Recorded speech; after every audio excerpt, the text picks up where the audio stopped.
There is a pandemic of unmarried women in their 30s not finding suitable pious spouses.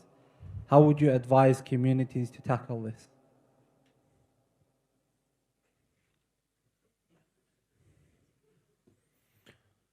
I have to be very pragmatic in answering this question, right? I have a number of questions. And of course, this is not for every single woman, huh? So please, no one take away from this that I'm generalizing, because wallahi, I'm not. And I'm just going to be honest with you. A lot of the time, when brothers are looking for marriage and they see a sister that has passed the age of 25, they begin to ask these questions. Why?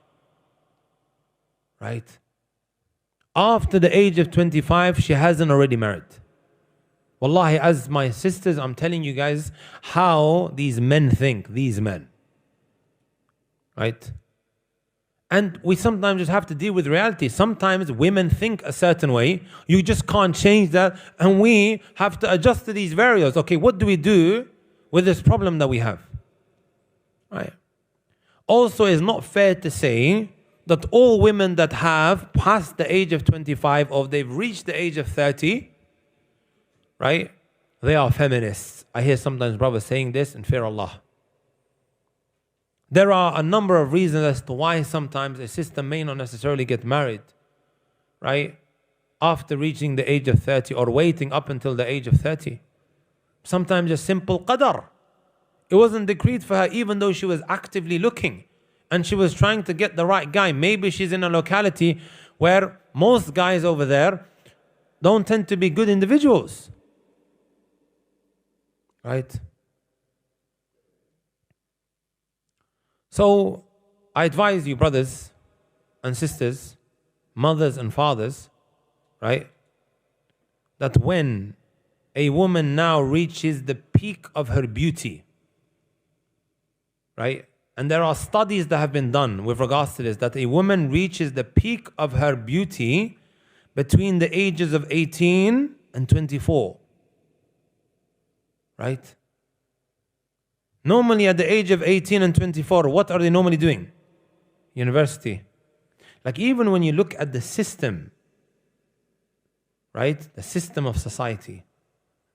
You have now taken these 18 to 24-year-olds who are at the peak of their beauty, right? And it is at this stage of their life when their temptations are greatest, sahih. The shahwa, it's spiraling out of control.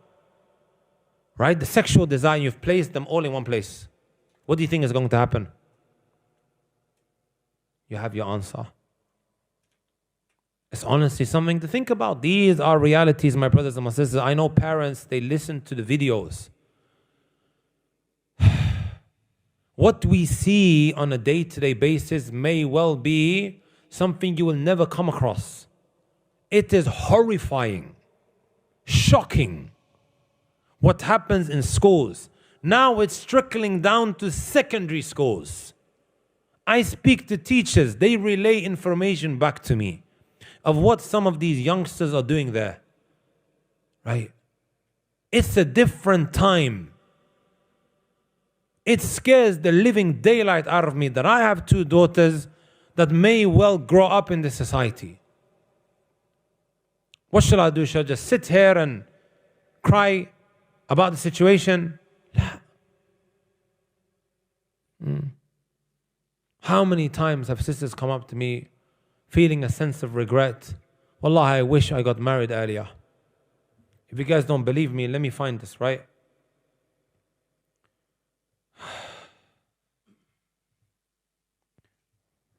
Have you guys heard of, I think her name is,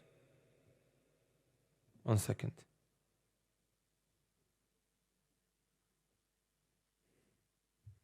Here it is. I think her name is Peronella Wyatt. You know who she is, my brothers and my sisters? The ex-girlfriend of Boris Johnson. You guys heard of Boris Johnson? I'm sure you guys remember his hair, sah? You know what she said? This is recently. And I'm giving it to you guys from the horse's mouth, from the Daily Mail. You guys heard of Daily Mail? I'm sure you have, right? Wonderful. They posted this. The title says the following: I am single. This is the lady called Petronella Wyatt, the ex-girlfriend of Boris Johnson. She says, I am single, childless, and alone. Feminism has failed me and my generation. This is what she writes. She wrote to herself, brothers and sisters. No one forced her to write it. Right? SubhanAllah. When you think of what feminism stands on, my brothers and my sisters, calling for the structure of society to be changed in order for men and women to be equal.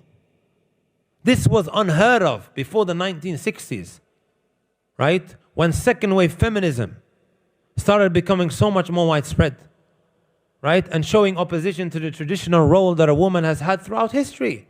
So basically, in other simple terms, that for 1,960 years, humanity was lost. Till these ladies came along after the 1960s who began to advocate for women's rights. And by the way, my brothers and sisters, today we spoke about it, right? In the khutbah, for those who came. Islam gives women the rights that no other religion or modern day ideology will. It gives her that which will serve her best interest. Sorry, I tend to kind of like ramble on a little bit, but I think that was important to mention. So to conclude the question, my brothers and my sisters, I advise the brothers to be open-minded, to ask. Do your vetting. You have every right to do so. Not every single sister, right, is single for whatever the negative reasons that are mentioned today. Right? And sometimes what they do is they repent. They realize what they may have been doing wasn't always compatible with the religion. Like it seems like Petronella White, she made tawbah. Sahih. Looks like khalas, she's remorseful. Not the Islamic tawbah, but hey, go on.